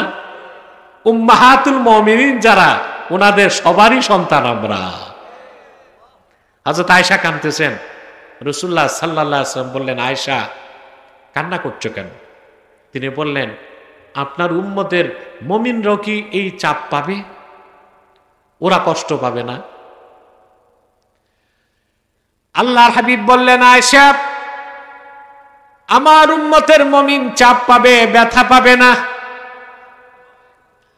কবরের মাটির চাপ হবে তাদের জন্য কা উম্মতি শাফাকাতি ইয়াশকু আলাইহা ইবনু হাসাগীরুস সুদা। কবরের মাটিটা হয়ে যাবে আমার মুমিন উম্মতের জন্য দয়ালু মায়ের মতো। সন্তান যেমন মায়ের কাছে এসে বলে মা মাথায় ব্যথা, একজন দয়ালু মা সন্তানের মাথাটা সিনার মধ্যে রেখে আলতোভাবে চাপ দিয়ে দেয়। মায়ের কোমল হাতের চাপে সন্তান মায়ের বুকে তো ঘুমায় যায়। আল্লাহর হাবিবের হাদিসের অর্থ হচ্ছে, মুমিনকে কবরের মাটি যখন চাপ দিবে, মুমিন এত আরাম পাবে মায়ের হাতের কোমল চাপের মতো, এমন সুখের নিদ্রায় ঘুমায় যাবে। ইসরাফিলের সিংহায় ফু দেবার আগে তার সুখের নিদ্রার ভাঙবে না। এরকম একটা জীবন চান? কি লাগবে? ঈমান। সুবহানাল্লাহ। আমল তো পরে, আগে লাগবে কি? তাহলে কবরটা গায়েব, এজন্য আমরা ওখানে সুখ শান্তি আছে দেখি না, কাফেরের কবরে শাস্তি হয় দেখি না। অতএব আপনি যদি মুমিন হতে চান, খাঁটি ইমানদার হতে চান, সফলতা চান, প্রথম আপনার লাগবে ঈমান। এখন ঈমান অর্থ কি? কি কি বিশ্বাস? সারা রাত পার হবে। কি কি বিশ্বাস যদি বলতে থাকি, রাত পার হবে না? আমার কাছে একজন ব্যক্তির সংজ্ঞা আছে, এটা দিলে 30 সেকেন্ড লাগে। বলবো? সে মহান ব্যক্তি ইমাম আজম আবু হানিফা রাহমাতুল্লাহ। ঈমানের ব্যাখ্যায় তিনি বলেন, আল ঈমানু হুয়া মুজাররাদু তাসদীকি রাসূলিল্লাহ। শুধু আল্লাহর রাসূল মুহাম্মদ সাল্লাল্লাহু আলাইহি ওয়াসাল্লামের রিসালাতকে মনে প্রাণে বিশ্বাস করার নাম হলো ঈমান।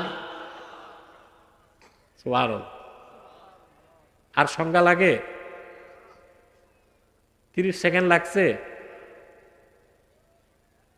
ইমাম আজম আবার ব্যাখ্যা করে দিয়েছেন, সেটা কিভাবে? বিমা জাআ বিহি মুহাম্মাদুন সাল্লাল্লাহু আলাইহি ওয়াসাল্লাম উলিমা জারুরাতান। আল্লাহর আখিরি নবী, নবীগণের মাথার তাজ আমার নূর নবীজি মুহাম্মদ মুস্তাফা সাল্লাল্লাহু আলাইহি ওয়াসাল্লাম আল্লাহর পক্ষ থেকে যা কিছু এনেছেন, যা কিছু বলেছেন, হাদিস, যা কিছু নীতি নির্ধারণ করেছেন, সুন্নাহ, সেই কোরআন, সেই হাদিস, সেই সুন্নাহ বিনা প্রশ্নে চোখ বন্ধ করে বিশ্বাস করার নাম হলো ঈমান। বাস, শেষ। আর কোন সংজ্ঞা লাগবে না। আর যদি এই সংজ্ঞার বাইরে যায়, ইমানে মুজমাল, ইমানে মুফাসসাল, ঠিক না? ইমান আনতে তো কালেমা তাইয়্যিবা, কালেমা শাহাদাত পড়তেই হবে, ইমানে মুজমাল, ইমানে মুফাসসাল বিশ্বাস করতেই হবে। কিন্তু এক কথায় মনে রাখতে, এক লাইনে বলে দিলাম, ইমান বুঝছেন? কথা বলেন। তাই শুধু কোরআন বিশ্বাস করলে ইমান হবে না, হাদিসও বিশ্বাস করতে হবে। বাংলাদেশে একটা ফেরকা বের হয়েছে, আহলে কোরআন। আহলে হাদিস না, ওটা আহলে হাদিস চেয়ে জঘন্য, আহলে কোরআন। এরা শুধু কোরআন বিশ্বাস করে, হাদিস বিশ্বাস করে না। এগুলার একটা ঠাকুর আছে, এটারে ধরছিলাম আমি 2 বছর আগে, মনে আছে?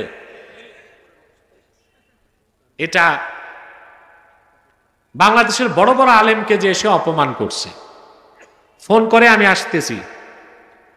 আমাদের দেশে আলেমরা কিন্তু আসলে সহজ সরল, আসেন, ও ভিডিও নিয়ে যায়, মুহূর্তের মধ্যে আলেমদেরকে প্রশ্ন করে ভিডিও করে ছেড়ে দিত যে আমার কাছে অমুক আলেম হেরে গেছে।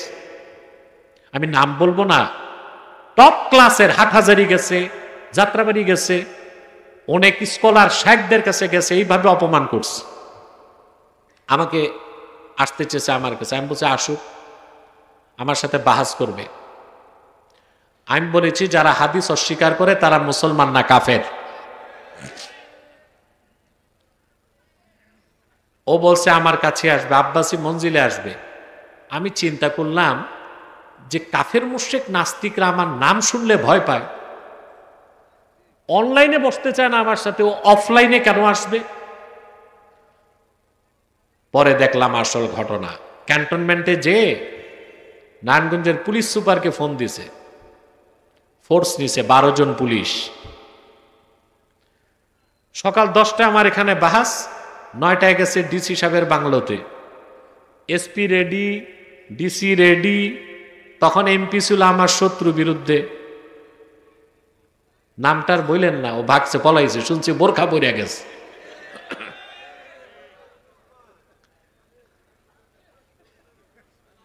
আসছে আমার কাছে। আপনার ভিডিওটা দেখছেন না?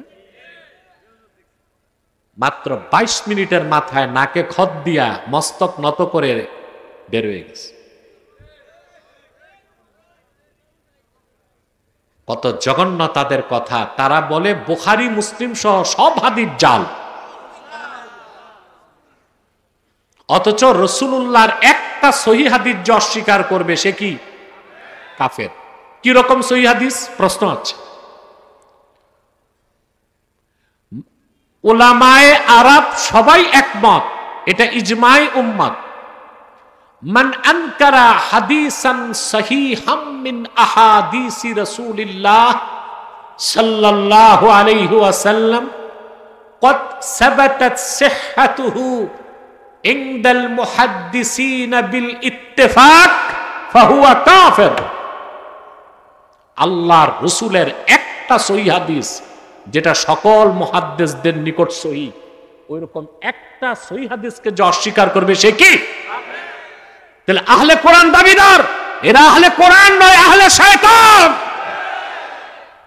বাংলাদেশের মানুষকে সুকৌশলে বেঈমান বানাবার ঠিকাদারি নিছে ইহুদিদের কাছ থেকে।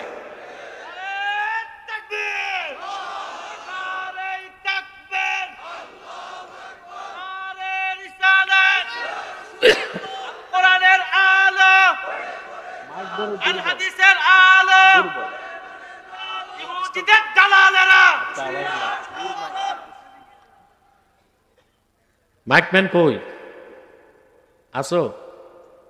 মাথায় তো টুপি নাই, অজু আছে নাকি?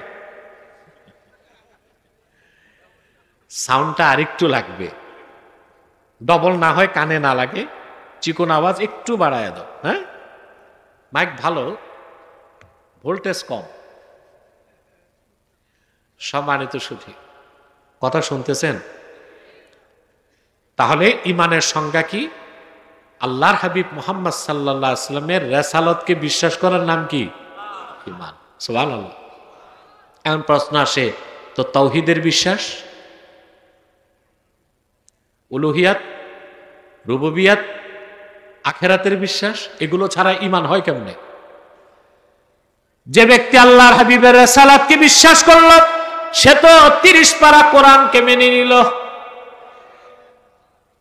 আর সেই কোরআনে তাওহীদ আছে, আখিরাতের কথা আছে, হাসর নাসরের কথা আছে, জান্নাতের কথা আছে, জাহান্নামের কথা আছে। শুধু আল্লাহর হাবিবের রিসালাতকে বিশ্বাস করার সঙ্গে সঙ্গে ঈমানের 77টা শাখা আল্লাহ বান্দার হৃদয়ে গেঁথে দিবে। সুবহানাল্লাহ। শুধু আল্লাহর রাসূল, আল্লাহর হাবিব মুহাম্মদ সাল্লাল্লাহু আলাইহি ওয়াসাল্লামের রিসালাতকে যে বিশ্বাস করে নিবে, ঈমানের সমস্ত শাখা আল্লাহ তার অন্তরে গেঁথে দিবেন। বলেন সুবহানাল্লাহ। তো প্রথম আল্লাহর কথা, আল্লাযীনা ইউমিনুনা বিল গায়ব। গায়ব বলে আল্লাহ সব কথা বলে দিয়েছেন, জান্নাত, পুলসিরাত, হাসর, নসর, পূর্বের সব আসমানি কিতাব, এগুলো যে বিশ্বাস করবে। সুবহানাল্লাহ বল, বিশ্বাস করে। এটা ঈমান। এরপর আল্লাহ বলেন ওয়ায়ুকিমুনাস সালাহ, নামাজ কায়েম করে, ওয়া মিম্মা রাযাকনাহুম ইউনফিকুন, আমি যা ভিক্ষা দিয়েছি ওর থেকে দান করে। এটা ইসলাম। এটা কি এতক্ষণ শুনছেন? কি এরপরে কি? ইসলাম। আগে ঈমান তারপরে ইসলাম, আগে ঈমান তারপরে ইসলাম। সুবহানাল্লাহ কইবেন না? আমার ভাইরা, কারো ঈমান নাই, নামাজ রোজা আছে, সে মুসলিমও নয় মুমিনও নয়, কিন্তু যার ঈমান আছে সে মুমিন এবং মুসলিম। ইসলামের শুরুটাই ঈমান। সেজন্য কোরআন কারীমে আল্লাহ তাআলা কোন কাফের মুশরিকদেরকে মুসলিম হতে বলেন নাই, কাফের মুশরিকদেরকে বলেছেন ঈমান আনো, আর ঈমানদারদেরকে বলেছেন মুসলিম হও, ইসলামে প্রবেশ করো। আমার কথাটা বুঝলেন? মনে হয় না। আবার বলছি, কোরআন কারীমের কোথাও আল্লাহ তাআলা কাফের মুশরিকদেরকে বলেন নাই মুসলিম হও, তাদেরকে বলেছেন মুমিন হও, আর মুমিনদেরকে বলেছেন মুসলিম হও। তা আগে কি? ঈমান, তারপরে কি? ইসলাম। সুবহানাল্লাহ কইবেন না? দেখতে দেখতে 1 ঘন্টা গেছে, আর আর আর 15 মিনিট কষ্ট দিব ইনশাআল্লাহ।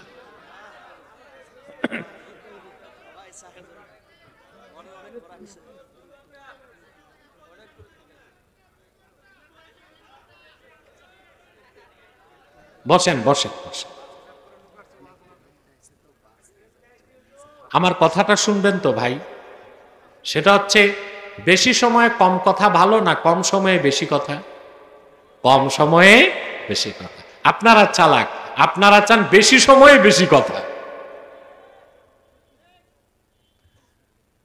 সম্মানিত সুধী, আর উঠানামা করো না হোসেনুল্লাহ, যাও যাও, যারা যাওয়ার ভাগো এখান থেকে। সম্মানিত সুধী, আসতে খুব কষ্ট হয়েছে আমার, কিন্তু আপনাদের এই চেহারাগুলো দেখে সব কষ্ট গেছে। আমার ভালো লেগেছে। আমার মনে হলো এখানে মুতাসাউফ অনেক আছে, যারা তরিকত তাসাউফের সবক পাইছে। আলহামদুলিল্লাহ, এরকম মানুষ পেলে সত্যি ভালো লাগে। আমার ভাইরা, তাহলে আগে ঈমান তারপরে ইসলাম। আল্লাহ আগে ঈমান আনতে বলছেন, তারপরে ইসলামে ঢুকতে বলছেন। যেমন আল্লাহ রাব্বুল আলামিন বলেন, ইয়া আইয়ুহাল্লাযীনা আমানুত্তাকুল্লাহা হাক্কা তুকাতিহি ওয়া লা তামুতুন্না ইল্লা ওয়া আনতুম মুসলিমুন। হে মুমিনগণ, তোমরা আল্লাহকে যথাযথ ভয় করো, আর পরিপূর্ণ মুসলিম না হয়ে মৃত্যুকে আলিঙ্গন করো না।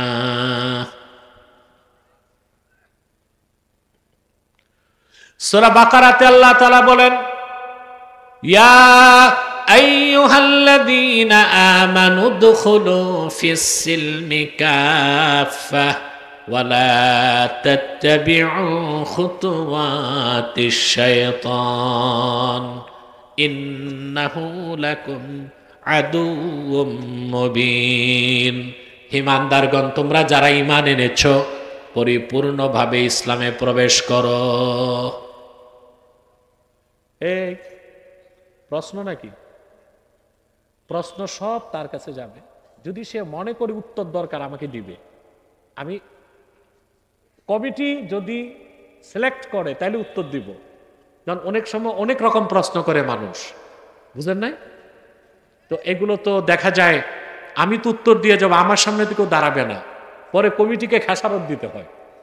তো এরা দেখবে, এরা বুঝবে, বললে আমি উত্তর দিব, আমার কাজই তো উত্তর দেওয়া। আলহামদুলিল্লাহ, আল্লাহর হাবিব মুহাম্মদ সাল্লাল্লাহু আলাইহি ওয়াসাল্লামের জুতা মোবারকের সদকায় বাংলাদেশে মাঠে ময়দানে প্রকাশ্যে যত প্রশ্নের উত্তর দিছি, কোন মৌলবিয়াত উত্তর দিতে পারে না। আলহামদুলিল্লাহ। এখন তো দেখি স্কলারের অভাব নাই, 200 প্রশ্ন উত্তর দিয়ে দিচ্ছে দলিল ছাড়া। এটা সহজ না? কোনো দলিল নাই, প্রশ্ন করতেছে উত্তর দিচ্ছে, জায়েজ না জায়েজ, হ্যাঁ না, হুম হাম। কি বলেন, এটা সহজ না? খুব সহজ তো, দলিল লাগে না তো। হ্যাঁ না জায়েজ, না জায়েজ, হুম হাম, বাস হয়ে গেছে। মস্ত বড় স্কলার খুঁজলে দেখবেন স্ক্রু ড্রাইভার।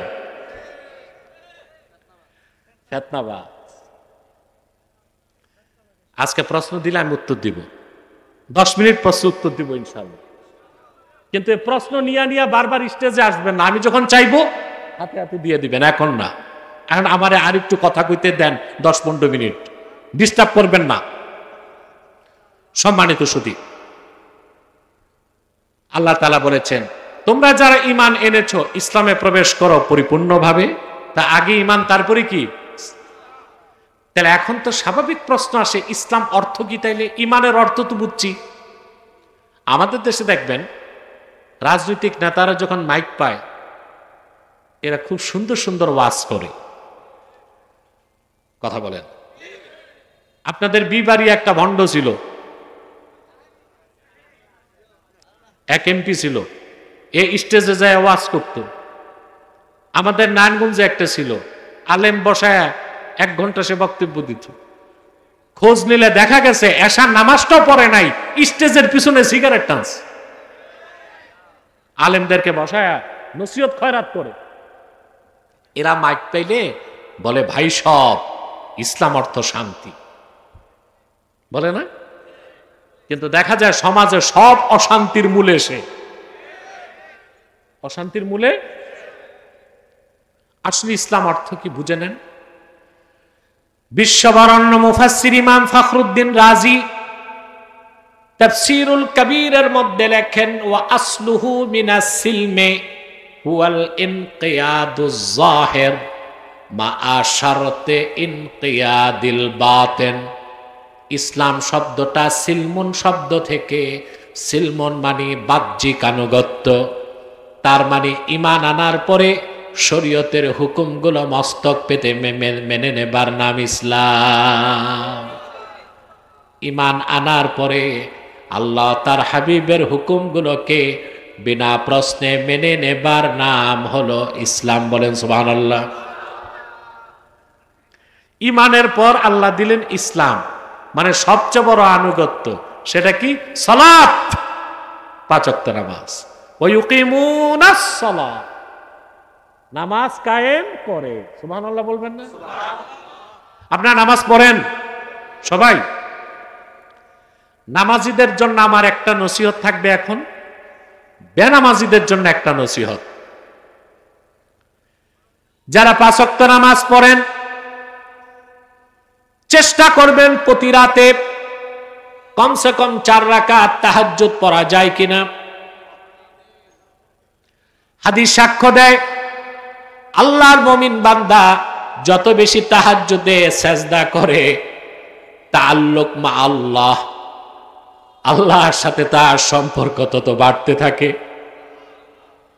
বান্দা যখন তাহাজ্জুদের সেজদায় চলে যায়, ওর মনে যত নেক ভাসনা কামনা আছে, আমার আল্লাহ রাব্বুল আলামিন সব কবুল মঞ্জুর করে নিবে। নামাজীদেরকে আল্লাহ বেহেশত দিবেন।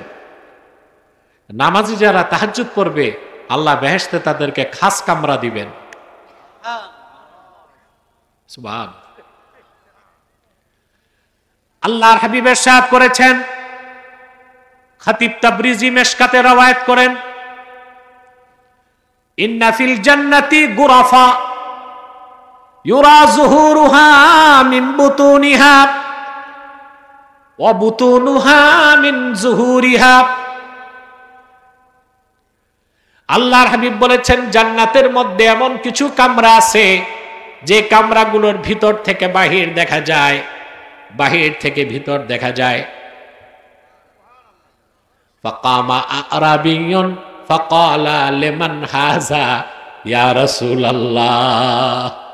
এক বেদুইন সাহাবী দাঁড়িয়ে বললেন, ইয়া রাসূলুল্লাহ সাল্লাল্লাহু আলাইহি ওয়াসাল্লাম, বেহেশতের ভিতরের এই অনিন্দ সুন্দর অশ্রুতপূর্ব কামরাগুলো কার জন্যে? আল্লাহর হাবিব বললেন, লিমান আতাবাল কালাম ওয়া আতআমাত তাআম ওয়া আদামাস সিয়াম ওয়া সাল্লা ফিল লাইলি ওয়ান নাসু নিয়াম।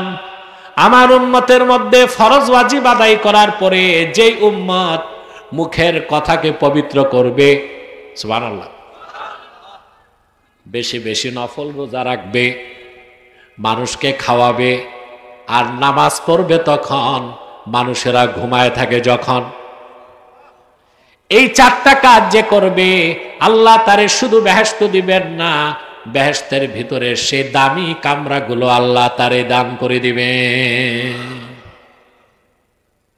যা নামাজ পড়েন তাদের জন্য নসিহত, এই অন্তত 4 রাকাত তাহাজ্জুদ নামাজ পড়ার চেষ্টা করবেন। এবার যারা বেনামাজি তাদেরকে বলছি, বেনামাজি তোমারে ভাই বলতো আমার লজ্জা হয়। ঈমান আনার পর তুমি যদি নামাজ না পড়ো, মুসলিম হিসেবে তোমার কোনো সিগনিফিকেশন নাই। তুমি বেনামাজি, তোমাকে আমরা কাফের বলতে পারি না, কিন্তু তুমি যে মুসলিম এটার প্রমাণও তুমি দিচ্ছ না। ঈমান আনার পর কোন ব্যক্তির মুসলিম পরিচয় দেবার প্রধান নিশানা হচ্ছে নামাজ। কি বুখারী শরীফের হাদিস, আল্লাহর হাবিব ইরশাদ করেছেন, মান সাল্লা সালাতানা ওয়াস্তাকবালা কিবলাতানা ওয়া আকালা যাবিহাতানা ফাযালিকাল মুসলিম। ঈমান আনার পরে যে লোক আমাদের সালাত আদায় করলো, আমাদের কিবলাকে মানলো, আর আমাদের জবাইকৃত পশুর গোশত খেলো, সে লোকটা মুসলিম। তাহলে ঈমান আনার পরে মুসলিম পরিচয় দেবার জন্য প্রথম আমল কি? জোরে বলতে হবে। আমাদের দেশে অনেক সুন্নি নামদারি ভণ্ড আছে,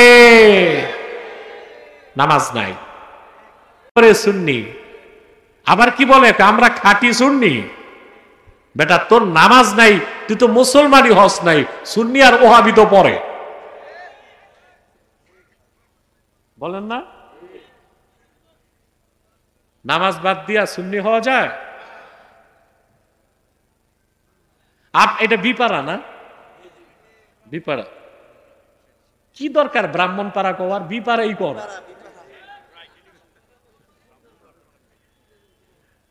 এই বিপাড়াতে, বুড়িচঙে, আর ওইদিকে আরেকটু গেলে ব্রাহ্মণবাড়িয়ায় এই হক্কানি আল্লাহওয়ালা বুজুর্গ পীরদের সিলসিলা আছে, কিন্তু ভণ্ড পীরের সংখ্যা অনেক বেশি। নামাজ নাই, রোজা নাই, জিকির নাই, পীর খলিফা মুরিদ সব হক্কানিয়া বসে আছে, গাঁজা খায়। নামাজ কলকি টানে, চোখ বন্ধ করে দেখে তাল গাছের উপর বাজার বসছে।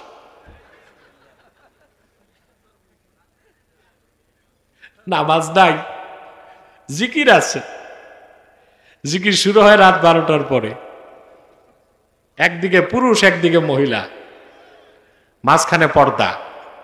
খলিফা একটা হারামজাদা দোতারা নিয়ে টান দেয়, মনের পর্দা বড় পর্দা, বাইরের পর্দা সরাও, পর্দা সরে যায়। এরপর নারী পুরুষ লিভ টুগেদার, ফ্রি মিক্সিং।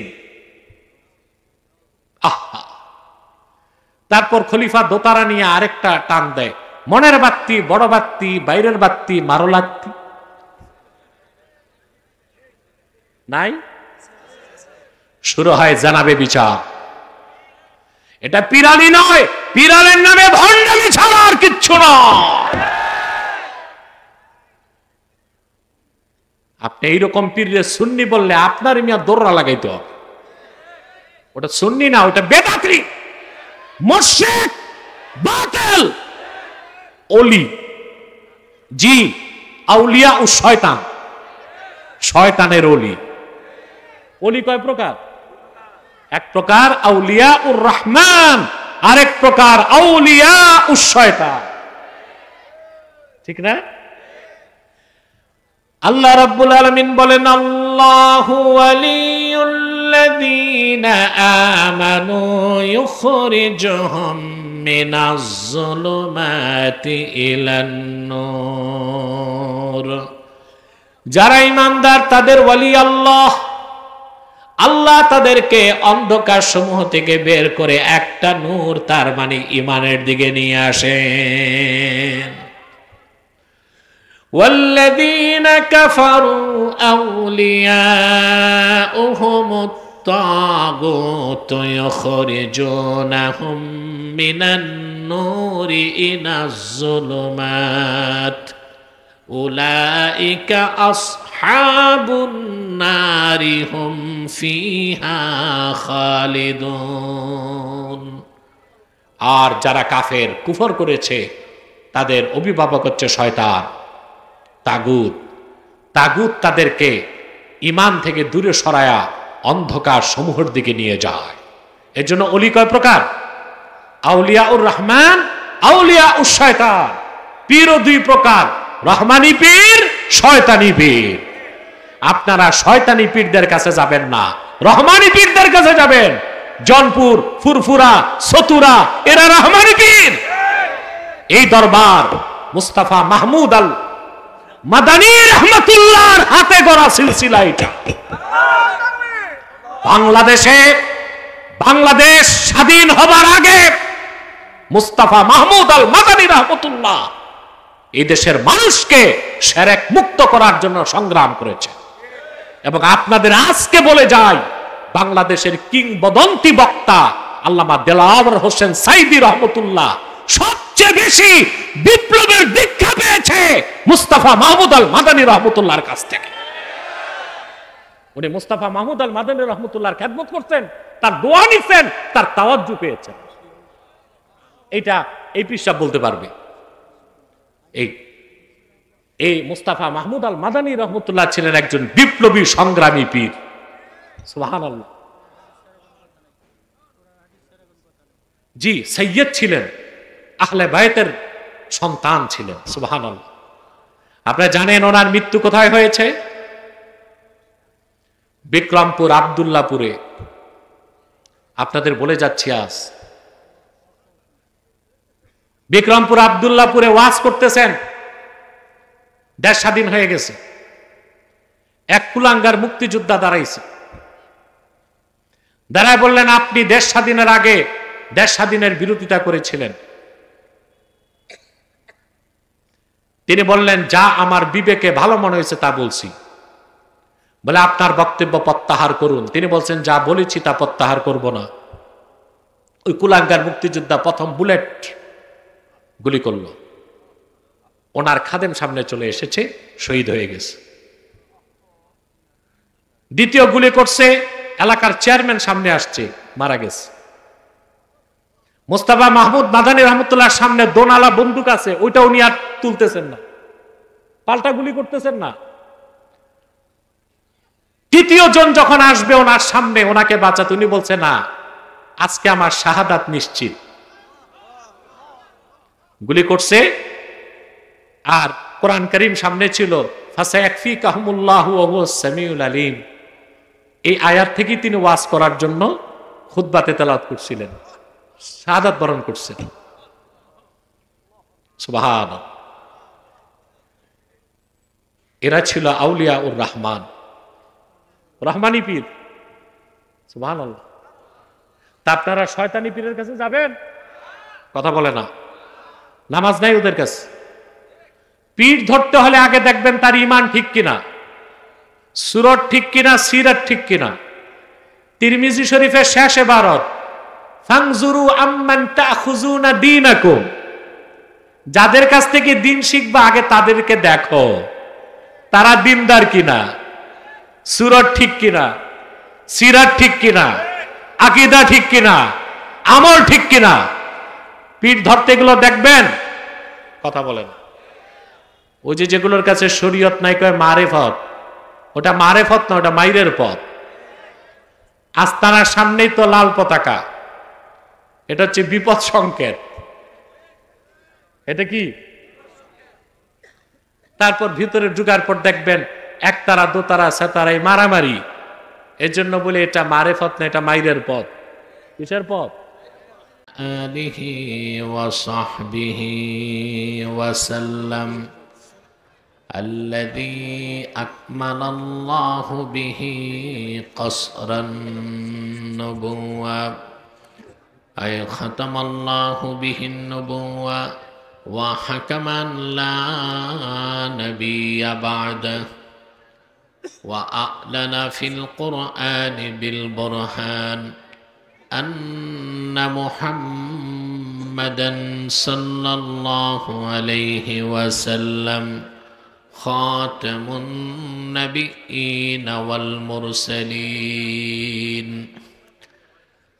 الذي أرسله بالحق بشيرا ونذيرا وداعيا إلى الله بإذنه وسراجا منيرا فقد قال الله تعالى في كلامه المجيد والفرقان الحميد أعوذ بالله من الشيطان الرجيم بسم الله الرحمن الرحيم الذين يؤمنون بالغيب ويقيمون الصلاة ومما رزقناهم ينفقون والذين يؤمنون بما أنزل إليك وما أنزل من قبلك وبالآخرة هم يوقنون أولئك على هدى من ربهم وأولئك هم المفلحون صدق الله العظيم وصدق رسوله النبي الكريم ونحن على ذلك من الشاهدين والشاكرين والحمد لله رب العالمين إن الله وملائكته يصلون على النبي يا أيها الذين آمنوا صلوا عليه وسلموا تسليما اللهم صل على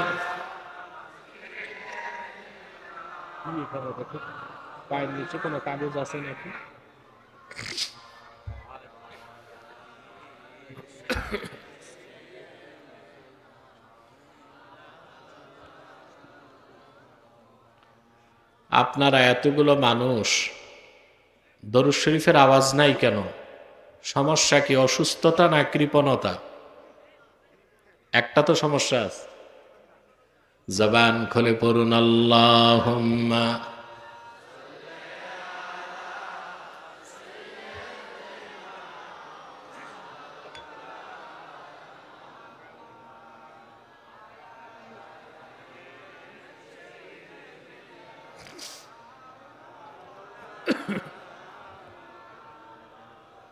فهو الذي تم معناه وسورته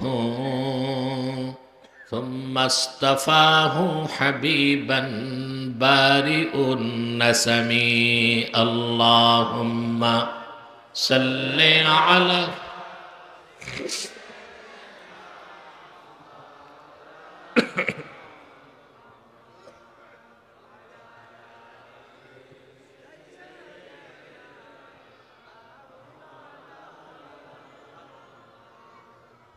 मेरा दिल तड़प रहा है, मेरा जल रहा है सीना, یہ دوا وہی ملے گی مجھے لے چلو مدینہ اللہم صلی علی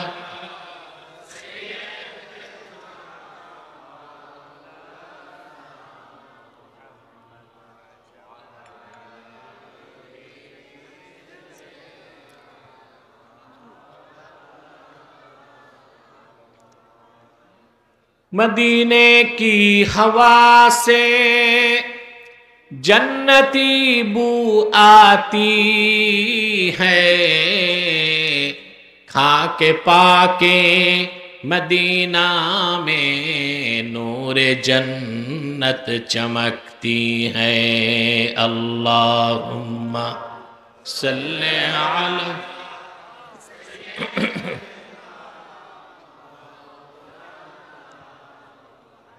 وعلى آل سيدنا